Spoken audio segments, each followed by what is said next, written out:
Welcome back to Big Mouth and welcome to the dceu Daily. Remember, you can tag and follow me on Twitter at Movies TV Mad. And thanks to the people who are already doing that and people that are telling me that I gave them so much inspiration during the dark days when we were fighting for the Snyder Cut. That is really appreciated. This is why I've been doing this for so long now. It's not about being YouTube famous. Obviously, that has not happened over the past few years, but I'm really proud that my little voice, although it's a loud voice, but my little voice in terms of subscribers and fame has really reached some people, and that's brilliant. And I look forward to hearing from all of you who watch the videos. So it seems like everyone and their brothers and their mothers have screener access to Zack Snyder's Justice League Snyder Cut, apart from me.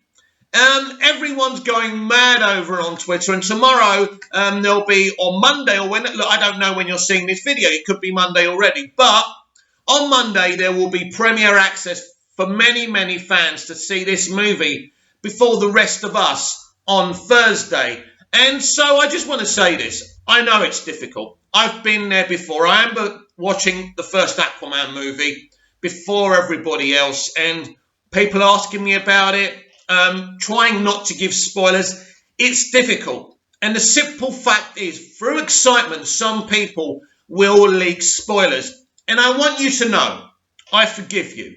It isn't a good thing. It isn't a great thing. I'm not saying you're doing a good thing, because it's not a good thing. You're spoiling the movie for people. But I understand you're excited. I understand that you want to talk to people about it. So I get it, but if you can try your best, please, not to spoil the movie for the rest of us who are not elite enough to have premiere access or to have the screeners available already. Because yesterday it did seem like everyone, apart from me, has got access to this movie. It does make you a little bit kind of, I must admit, I felt a little bit down about it, to be honest, that so many people get to watch it and I don't, but that is life. That's the way the cookie crumbles. And I've just got to get on with it. But this is not a negative time. This is a very exciting time to be alive. Now, I know all the fans of Zack's, BVS and MOS are saying this is a brilliant film. These, of course, are great reactions. But we also got to remember that we're fans. So, of course, we're going to love it. We loved the first two movies. Why wouldn't we love this movie? But the reactions I'm looking for are the ones from the people who maybe didn't like MOS and BVS initially. Those who said now that they do like those movies. I want to see what they think of this movie. I like balanced views. I want unbiased views. And I want to see what the whole of movie fandom and critical media think of this movie. So I'm very excited to get those initial reactions.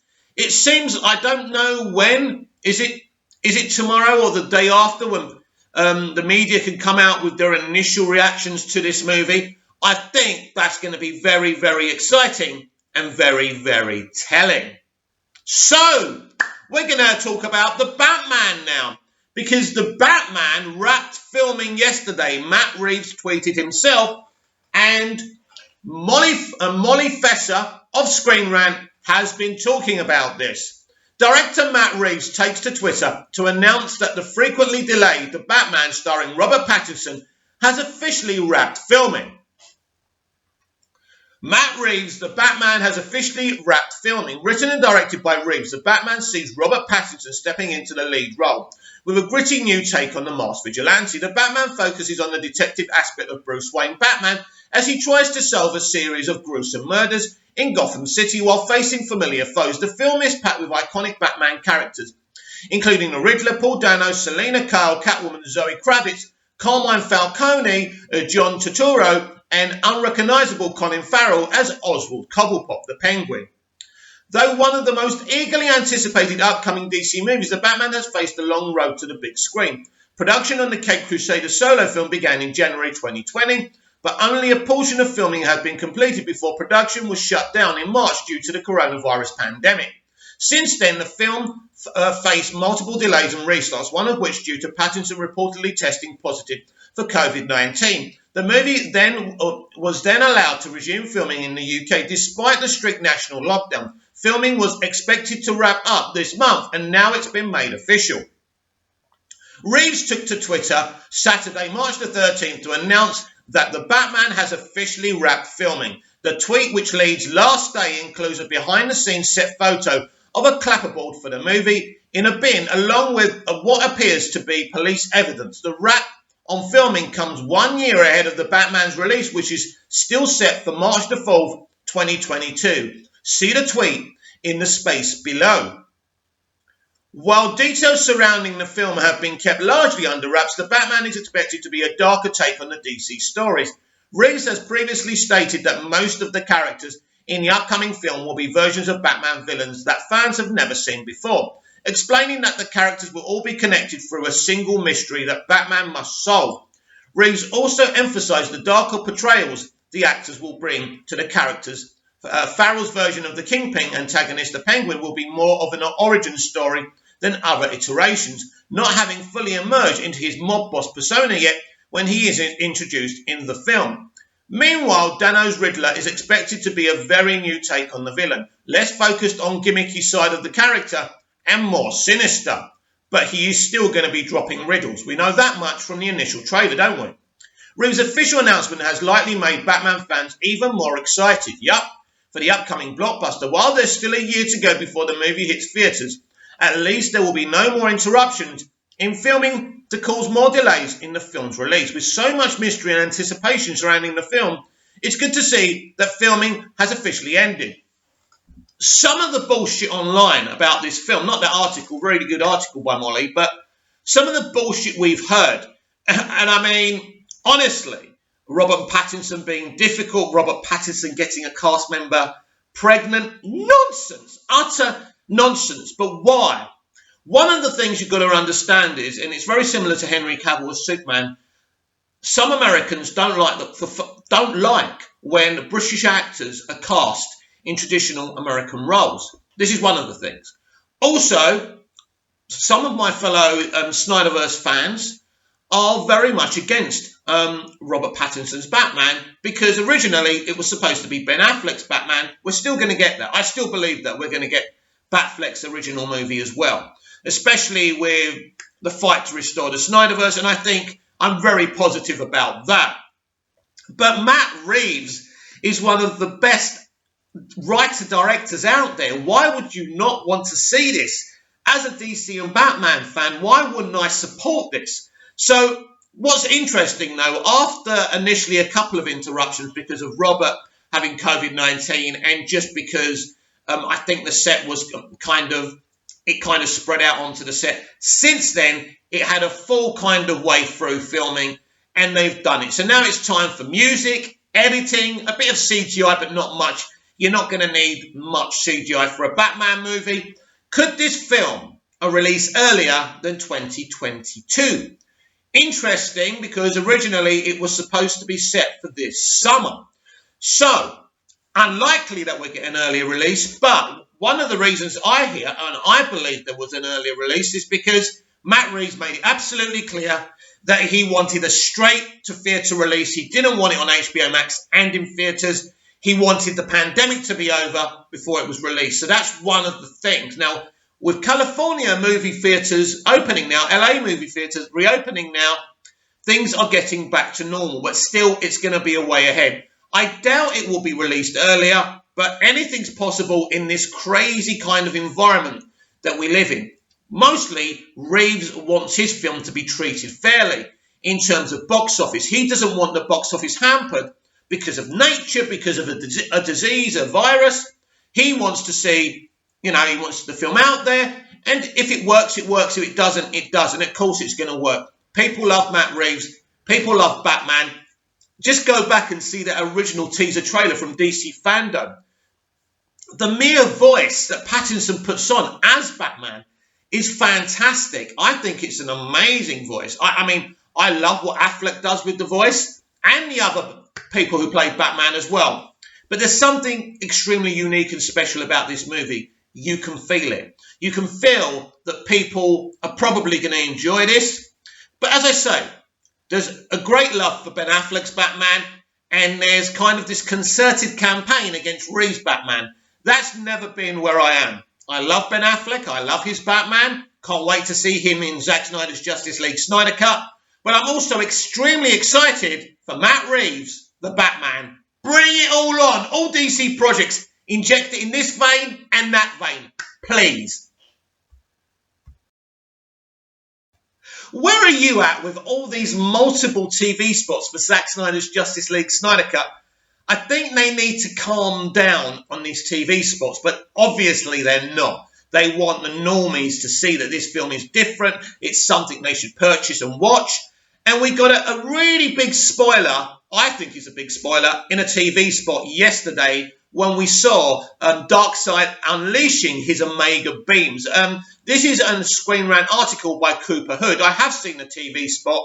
I think the Omega beams is something we should have waited to experience when we saw the film in, 4K. But never mind, it's done, and it amps up the excitement level, and I understand why they did it. So, new footage from Zack Snyder's Justice League shows Darkseid using his Omega beams during an underwater fight, possibly in Atlantis. Wow! Atlantis, how awesome is that? Hang on. We're actually going to see Darkseid in Atlantis. Imagine these idiots. Jeff Johns, his experienced work and knowledge of these DC universes and characters. And he gave us Whedon's film instead of Zack's film. Surely if you're Jeff Johns, surely if you love these DC characters as much as he claims he does, surely he would have been desperate for us to see Zack's vision. It's crazy to me. A new TV spot for Zack Snyder's Justice League shows Darkseid using his Omega beams. Ever since Zack Snyder started teasing that his cut of Justice League existed in some form, there has been a clear emphasis put on how different it is from the 2017 theatrical cut. This included revealing Superman wears the black suit, different character designs and storylines, and the abundance of characters who were cut out. All of this and more will finally be seen in the Snyder cut of Justice League, including the debut of Darkseid. Although Darkseid isn't the main villain of Zack Snyder's Justice League, the director did have plans for him to appear in a supporting capacity over the last 3+ years. Snyder and official marketing materials for the Snyder Cut have teased exactly what his role is. It has long been known a young version of Darkseid known as Euxus will lead the invasion of Earth, featured in the history lesson sequence footage from Zack Snyder's Justice League has since shown him on Apocalypse and speaking to Steppenwolf. Now, listen, people say that Snyder doesn't know DC, right? I didn't know he was called Euxus when he was young, and I'm a massive DC fan, right? So Snyder clearly has done his research, or he's a DC fan. I'm saying both. In a new TV spot for Zack Snyder's Justice League, shared on Twitter by @DRW1702, Darkseid is featured using his Omega beams. He's shown shooting Omega beams from his eyes around the 19-20-second mark. In footage, Darkseid's Omega beams draw power from the source of his power, the Omega effect, and can lock on to target to ensure he destroys it. They're incredibly powerful and are shown here in action, set piece featuring Darkseid underwater. It's interesting because you can compare them to Superman's heat vision. Well, the Omega beams are 200% more powerful than Superman's heat vision. Think about that for a minute. The new moment of Darkseid is sure to get fans talking. Not only is it the first time we've seen Darkseid use the Omega beams, but it puts him in a brand new location. The villain has previously only been seen on Apocalypse and on a decimated section of Earth as he tries to conquer it. Darkseid is shown fighting underwater here and could mean that he's currently in Atlantis. This doesn't totally line up with what is already known about Darkseid's role, which might signal there's even more of him than fans expect. Yeah, I suspect and expect that as well. That said, there's a chance this could be part of the history lesson sequence and that it's bigger than previously imagined. Look, whether he's Euxus or Darkseid, we're going to see this character quite a lot, and that's awesome. With this new shot of Darkseid, the anticipation for Zack Snyder's Justice League to drop on HBO Max will only continue to grow. The good news is that we're only a few days away from being able to see the movie in its 4-hour R-rated entirety. And if the marketing team is still sharing new footage of Darkseid and the film's third act that hopefully is a sign that the Snyder Cut has several surprises in store. Oh, believe you me, Screen Rant, it has plenty of surprises for us. I just want to see this damn movie. If I don't see this movie soon, I'm going to be using my own Omega beams on the whole bloody world. No, seriously, so exciting. I think this is the comic book event of all time. I really do. And if it's as good as fans are saying, oh my God, I can't wait. I still don't know how I'm going to see this. Can I see pay-per-view on Prime Video? Am I going to have to watch it another way? I still don't know. We're soon going to find out. Aquaman 2 should introduce Aqualad to improve Manta's DCEU story. Now, this is interesting. Aquaman 2 should introduce Kaldai Arm, aka Aqualad, as a new character to improve Black Manta's DCEU story, given the villain's connection to him. By Andy, whose surname I can't pronounce. From Screen Rant, Aquaman 2 should introduce Aqualad as a new supporting player to help extend Black Manta's overall DCEU story arc. One of the next installments in Warner Bros. Massive DC Cinematic Universe is the sequel for Jason Momoa's Aquaman. I tell you what, we've got a lot to look forward to as DC live-action fans, haven't we? And if we just embrace everything and not hate some things because it's not in our agendas, because that just spoils things for fans of other things, and it just ingratiates toxicity, doesn't it? Currently, Arthur Curry's next appearance will be in Zack Snyder's Justice League. That will include the proper arc for Aquaman that was originally planned. But Aquaman 2 is in the works too, and will feature the King of the Seven Seas once more on his next adventure. The first film heavily focused on King Orm, aka Ocean Master, as the primary antagonist. While Ocean Master is one of Aquaman's biggest foes, the James Wan-directed movie also included another iconic enemy, Black Manta, which apparently was forced in by Jeff Johns. Who knows? But I think his part was really good in it, and I enjoyed him, by the way. I enjoyed Black Manta. I thought he was brilliant in the film. Aquaman saw the beginning of Arthur's rivalry with David Hyde, who grew hatred towards the Justice League member after his father Jesse was killed in a failed hijack of a submarine. While Arthur could have saved him, he refused, paving David's evolution into Black Manta. Aquaman ended with Black Manta in a partnership with Stephen Shin, making it clear that he's not finished yet with Arthur, nicely establishing him as the primary villain of the sequel, which will see the pair face off against one another once more. But the climactic battle could have far bigger stakes were Aqualad to be introduced in the DCEU for the film.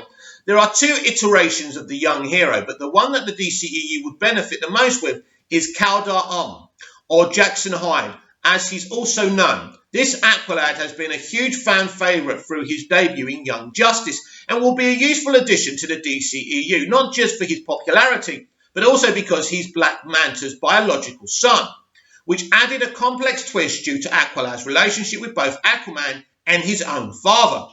The DCEU version of Black Manta has so far not hinted whether or not he has a family, but it's not difficult to create a backstory where David discovers that he has a son who is serving alongside Arthur. Yeah, that would be, I would love it. Not only does this add far higher and more personal stakes to the movie, but it also creates a character who is immediately complex and difficult to predict. As Aqualad is torn between supporting his parent and doing the right thing and supporting his mentor, Aquaman, it would even be a perfect way to develop an almost impossible to predict plot twist. As Jackson could be a spy or double agent for Black Manta, who learns heroism accidentally through his time spent with Arthur Curry. The DCEU has so far not included sidekicks of the main heroes, with the exception of Batman's dead Robin. As the DCEU goes forward, introducing sidekicks gives the leading heroes new responsibilities, as well as helps flesh out their cinematic universe.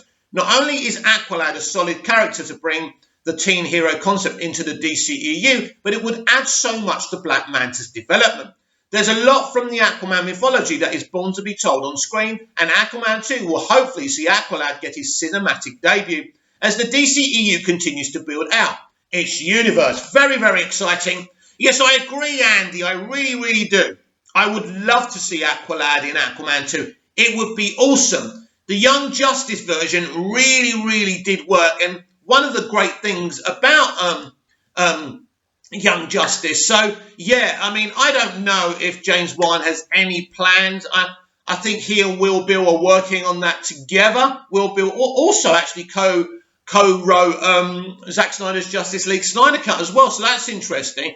So I don't know what the plot's going to be. We've been told there'll be as much on land as in the sea, in Atlantis this time. So it's going to be very, very interesting what the plot of Aquaman 2 is and how all the characters are involved. But Aqualad would be awesome.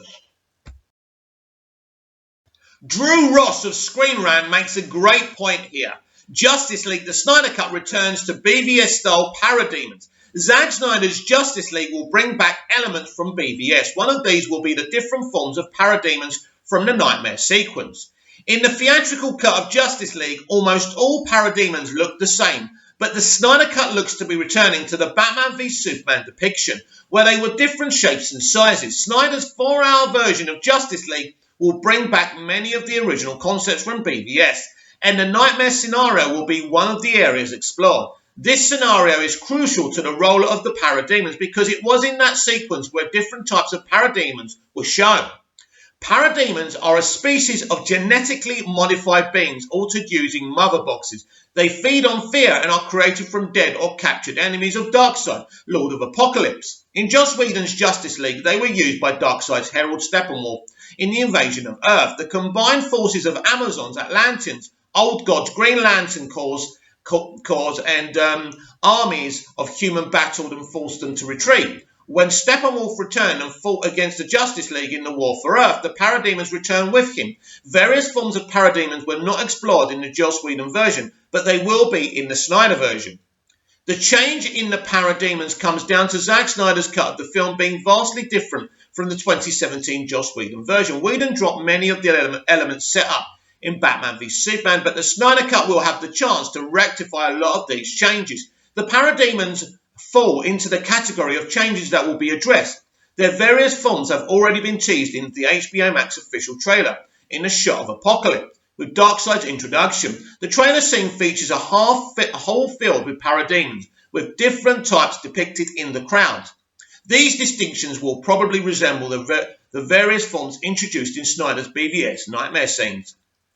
The versions introduced in BVS Nightmare scenes were mostly likely there in the first place because of Darkseid's conquest of other planets, and the different species that were converted to parademons in the Nightmare sequence. Some parademons possessed a pair of pincer-like arms extending from their abdomens. They were significantly larger and looked to be different in their shape compared to other parademons. In HBO Max's Justice League Director's Cut official teaser update, the Flash potentially points to the return to different types of parademons. At the end of the trailer, he says, "This guy has probably fought hundreds of thousands of other super beings on the other planet. He's destroyed, right?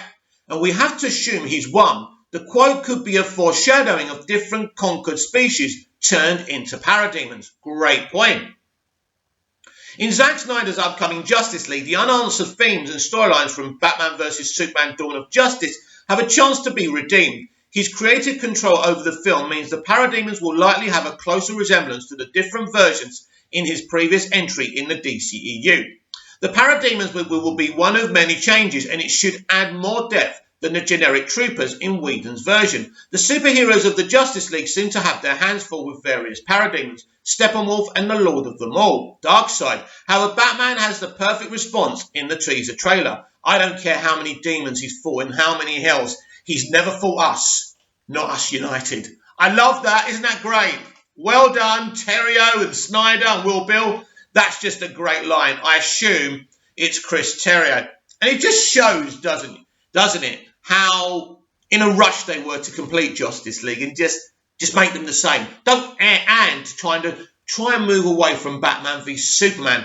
Look, it's embarrassing for them. And from what I'm hearing from multiple sources, this film isn't just better than Justice League, it's one of the best films ever made. The Flash's Iris West casting helps make Justice League Snyder Cut DCEU canon. This is by Craig LV of Screen Rant again. Kiersey Clements will appear as Iris West in the DCEU Flash movie after debuting in Zack Snyder's Justice League. Is this a step towards Snyder canon? Well, As I said yesterday, you get with one hand and get taken away with the other because Billy Crudup apparently isn't going to be in it, but he's in the Snyder Cut. But anyway, the return of Kiersey Clemons in The Flash is a positive omen for Zack Snyder's Justice League becoming DCEU canon.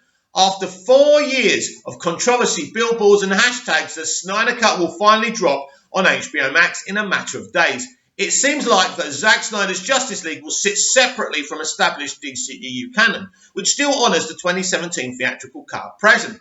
Given the ever-declining reputation of Joss Whedon's edit, however, many are questioning whether the Snyder Cut could be adopted as official canon.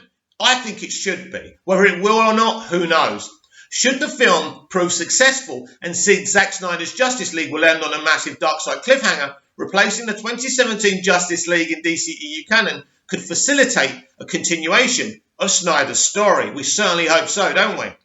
One beneficiary of the Snyder Cut is actress Kiersey Clemons, who was cast as Barry Allen's comic book love interest, Iris West, for Justice League. While Snyder was still at the helm, Iris was one of the many characters axed during post-production, but will finally make her DC debut in Zack Snyder's Justice League.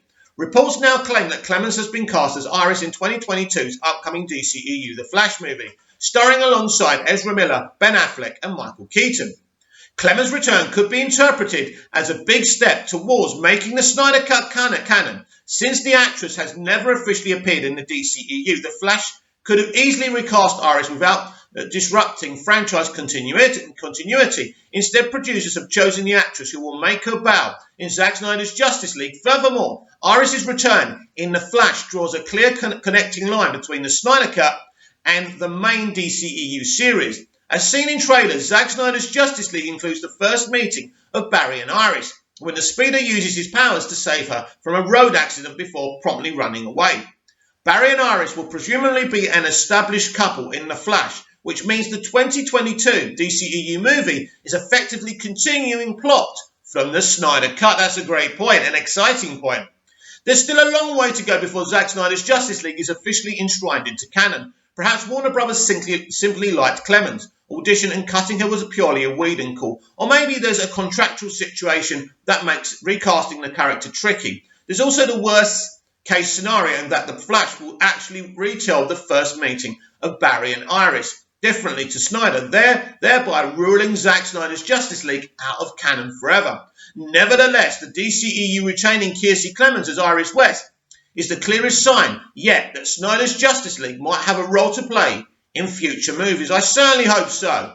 If the DCEU is planning to retcon 2017's Justice League with the improved 2021 iteration, The Flash is the perfect movie in which to do that. By reintroducing Michael Keaton as Batman, The Flash looks to be bringing every live-action DC release under one multiverse banner. And somewhere out there could be a world where Steppenwolf looked like a monster and Henry Cavill had a normal upper lip to go with his black suit. The multiverse gimmick has been used in both comics and TV to rewrite continuity and clear up plot holes. Where necessary, The Flash could easily take advantage of Barry's infamous time meddling to right the wrongs of 2017 in an official DCEU canon. And Iris West's return is an early hint towards that wish becoming a reality yet.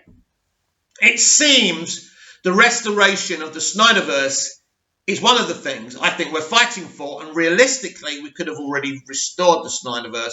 I think that they're happy over at Warner Media at least. I don't know about Warner Brothers Pictures, but they don't really have much authority anymore. But I think if it was to become entirely DCEU canon, the Snyder Cut, that would be brilliant.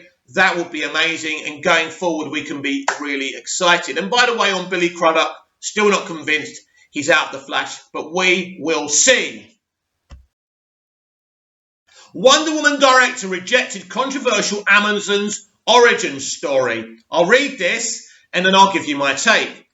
Wonder Woman director Patty Jenkins axed the controversial origin story for the Amazon women of Themyscira that posited the heroines as victims. Yeah, look, this is just typical SJW feminist kind of stuff that they don't want them seen as victims. But you know what? At one point in all of our lives, whether you're a man or woman or however you identify as you have been a victim. So this is nonsense, but let's give it a read. It has come to light that Wonder Woman director Patty Jenkins has had to fight to get her version of the film made, which included axing a controversial origin story for the Amazons. The female-led action film premiered in 2017 as the fourth film in the DCEU. Wonder Woman stars Gadot as the titular heroine, along with Chris Pine, Robin Wright, Connie Nielsen, and more. Wonder Woman was welcomed with positive reviews and intense support due to the feminist themes within the film. Feminist theme, all right, whatever you say. Its record-breaking achievements for women behind the scenes. Wonder Woman was the first female superhero to get her own film between the MCU and the DCEU. What's more, it was the first major studio superhero film directed by a woman and the first female-led superhero film in over a decade. Well, Wonder Woman is a woman. You would expect the woman to play a woman, right? That's okay, yeah. At the time, director Patty Jenkins became only the second female director to make a movie with over 100 million. The film was one of the highest-grossing films in the year of its release and holds the record for the highest-grossing film by a solo female director. But seeing there's not many female directors in mainstream Hollywood, it's a good record to have. But if you look at it from another point of view, it's not the greatest record to have either, is it? In a recent interview with Collider, Connie Nielsen, who plays Hippolyta, Queen of the Amazon Women of Themyscira, revealed just how hard Patty Jenkins fought for the feminist themes in the film. Nielsen went on to explain that Jenkins shut down an origin story for the Amazon women that involved a mass rape, an origin story that would have introduced the strong heroines of the film as victims instead. But this is a kind of thing, isn't it? Let's give this a read. She was very clear about what the Amazons were supposed to be, and I think that there had originally been some idea that the Amazons had been deeply traumatized by some kind of horrible event that involved mass rape, and Patty just said, no, we're not going to put that on those Amazons. We don't want to start out seeing them as victims, but they could be victims who became heroes. Isn't that how a hero is born? We're all victims. Batman was a victim. Everyone's a victim, right? Anyway. We don't want to start out seeing them as victims. And why would we? Let's just get rid of that part and make sure that these are heroes in their own terms. And by the way, no one becomes a hero on their own terms. No one in life gets everything on their own terms. But as I say, this is SJW feminist propaganda. They've not been a part of the victims of history. They are unbelievably courageous women. So rape victims are not courageous women? Is that what you're saying? Interesting, isn't it? They are unbelievably courageous women, and we're not going to saddle them with a trauma from the outset. No, because when we can pick and choose what women are, it's easy, but that's not how real life works. Luckily, it's a fictional movie. We're going to have them to be received to people on basis of who they are. What is their culture? Why are they so fierce? What does it mean to live on an island where there are no guys? It made so much sense, you know. You needed them to have a very uncomplicated background in order to be able to just accept them as the heroes that they are. Basically, I didn't need them to be rape victims. Let's be absolutely clear here. It does seem, don't forget, Zach co-wrote this story, so it's an interesting part of it. Honestly, I don't mind people being victims, then becoming heroes. That's not my issue here. But I do think, I'm glad, look, I'll be honest, I'm glad it's not there. Since Wonder Woman, Connie Nielsen has portrayed Hippolyta in the film sequel Wonder Woman 1984 and will revive the Amazonian Queen again for director Zack Snyder's Justice League film, as well as Wonder Woman spin-off focused on the Amazons. Clearly, Jenkins herself got Hollywood's attention with Wonder Woman's success, which paved the way for her to direct some high-profile films. Jenkins will be reuniting with Gadot in Wonder Woman 3. We'll have to see about that. But is also directing the actress in a film about Cleopatra. Jenkins also made waves during Disney's announcement of a large amount of upcoming original content for being at the helm of an upcoming Star Wars spin-off, Star Wars Rogue Squadron, which we've heard very little about since. Patty Jenkins is just one woman on a long list who have been the first in Hollywood. Way too late for being the first to be something of pride without a layer of shame towards the institutions that have taken so long to diversify. That's it. It was only this year that the Golden Globe Awards, which has received criticism for ignoring women of the industry, nominated 3 female directors, one of whom, Chloe Zhao, won the award for Best Director. We are kind of in a situation now with awards where they're kind of forcing diversity to be the main reason you give the awards. So now they're under pressure. Why didn't you nominate more women? Maybe the female directed movies weren't that good. Is that possible? No, of course not. So basically, I used to love looking forward to the awards season. I used to love looking forward to the Oscars, but now it's just bullshit. It's political. It's something else these crazy politicians in Hollywood have ruined. Won the award for Best Director. Previously, the Golden Globes had only ever nominated 5 women for the category in the awards' nearly 80-year history. Although women's achievements in Hollywood are starting to become more frequent and well recognised, there's still work to be done. Jenkins' Wonder Woman story indicates how women deserve opportunity and how women need to be behind the scenes to make sure the story is accurate, relevant and truly empowering. Right, what do you mean the story is accurate?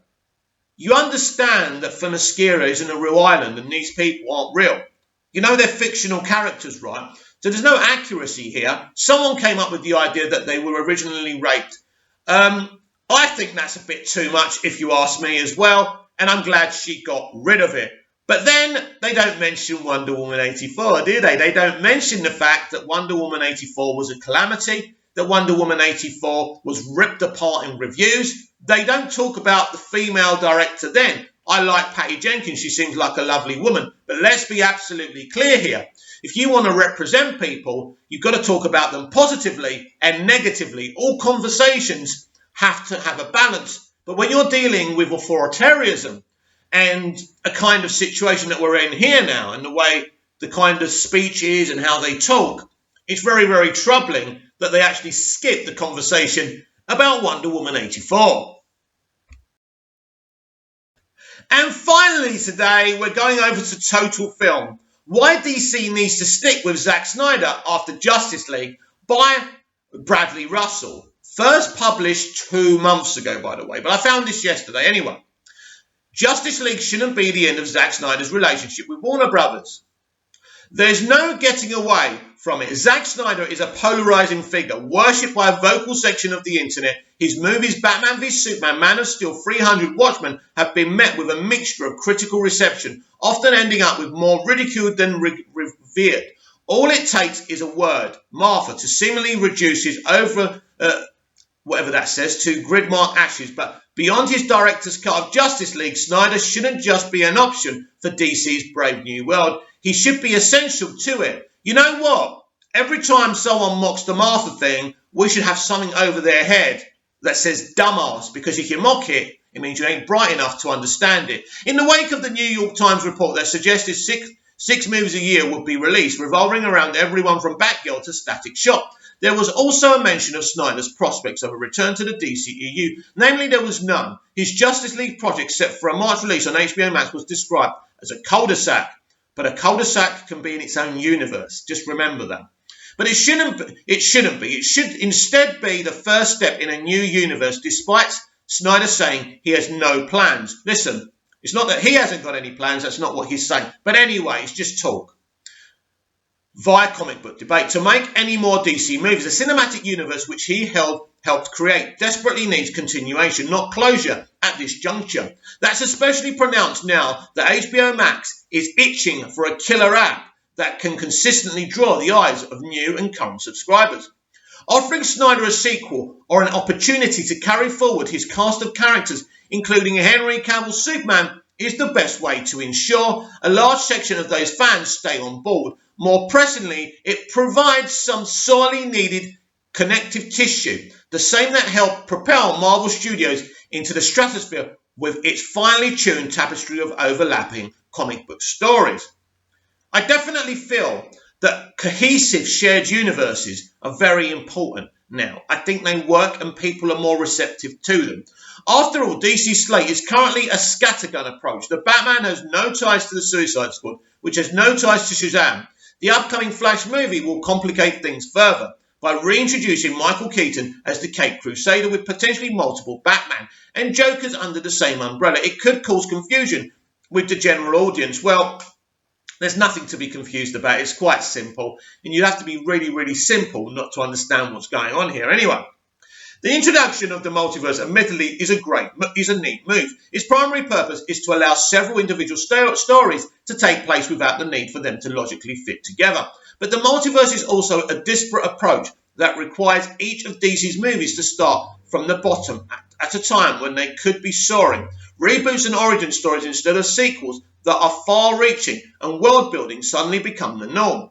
Marvel doesn't have a monopoly on cinematic universes, nor does DC have to mirror that entirely. But some baked-in characters, even if it's Snyder playing in his own sandbox with a Snyderverse, is crucial, I agree.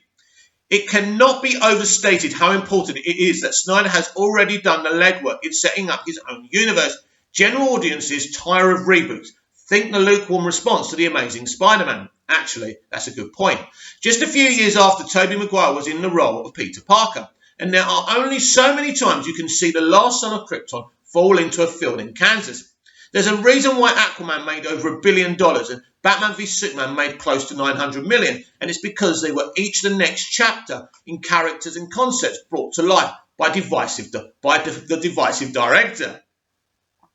By giving Snyder carte blanche, or as close to it as Warner Brothers allows, the DCEU reclaims that semblance of a vision. Like him or loathe him, Snyder goes all in on what he perceives to be the best choice for his universe. Whether it's sowing the seeds for a long-term story arc through dream sequences or presenting wholly unique on-screen takes of iconic characters with Jason Momoa's Aquaman, these moments become ingrained in the shared consciousness of comic book movie fans. Even Martha lives long in the memory because it was such a wild swing.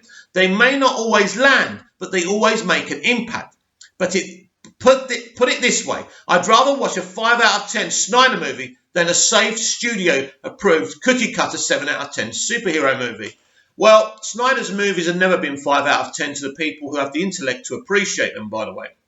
It's an approach that has already worked for Warner Brothers too, and it would be a mistake if it were to stray from that path.